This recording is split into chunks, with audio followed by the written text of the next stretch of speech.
Assalamualaikum warahmatullahi wabarakatuh. Halo semuanya, perkenalkan nama saya Dona Gibi Farhandiska.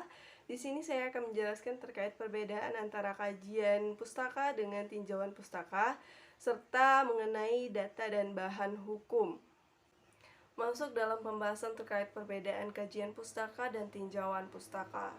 Dari kata dasar pustaka, menurut KBBI atau Kamus Besar Bahasa Indonesia, kepustakaan itu semua buku, karangan, dan tulisan mengenai bidang ilmu, topik, dan sebagainya. Bila dari Wikipedia, pustaka adalah sebagai konsep dalam bidang ilmu, kumpulan buku, yakni bahan-bahan rujukan dan perkakas. Masuk ke dalam kajian ilmu, itu dapat kita maksudkan sebagai mengkaji daftar-daftar kepustakaan yang ada di dalam skripsi kita yang berkaitan dengan topik dan judul penelitian kita.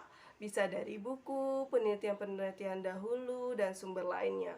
Contohnya, jika di penelitian terdahulu, selain menampilkan hasil penelitiannya, kita kaji juga di penelitian terdahulu. Mungkin terdapat perbedaan atau persamaan di dalamnya. Artinya, kita kaji dengan bahasa kita sendiri. Bila menggunakan kajian pustaka, maka subbabnya atau subjudulnya itu menggunakan kajian teori.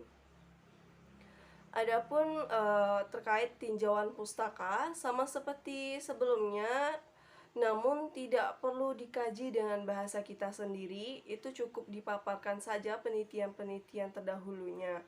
Bab yang menggunakan tinjauan pustaka di subjudulnya harus menggunakan tinjauan teori atau landasan teori. Pada tinjauan teori atau landasan teori, maka teori yang dipaparkan itu lebih dalam daripada kajian teori.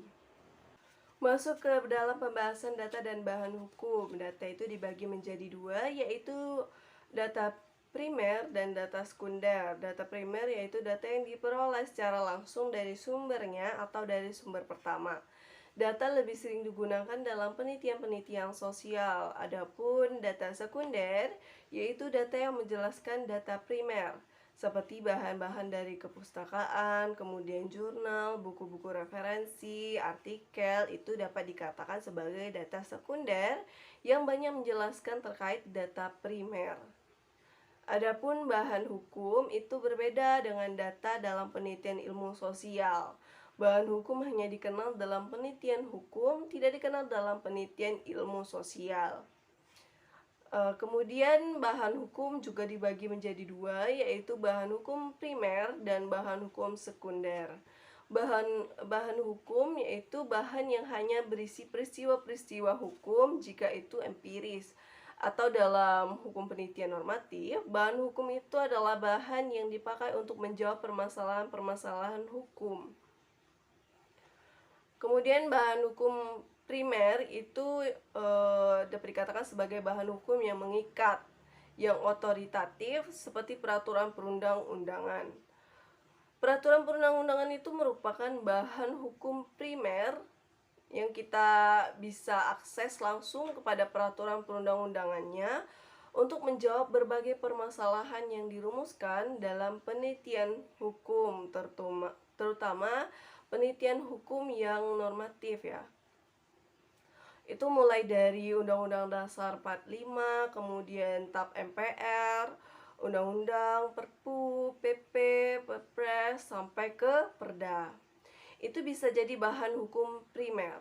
Bahan hukum sekunder, nah itu pendukung untuk bahan hukum primer. Sumbernya bisa dari buku-buku referensi, seperti buku yang memuat teori-teori dalam ilmu hukum, ataupun artikel-artikel hasil penelitian yang dapat membantu dalam menjelaskan hal-hal apa yang kita teliti dalam penelitian hukum normatif yang juga digali dalam bahan hukum primer.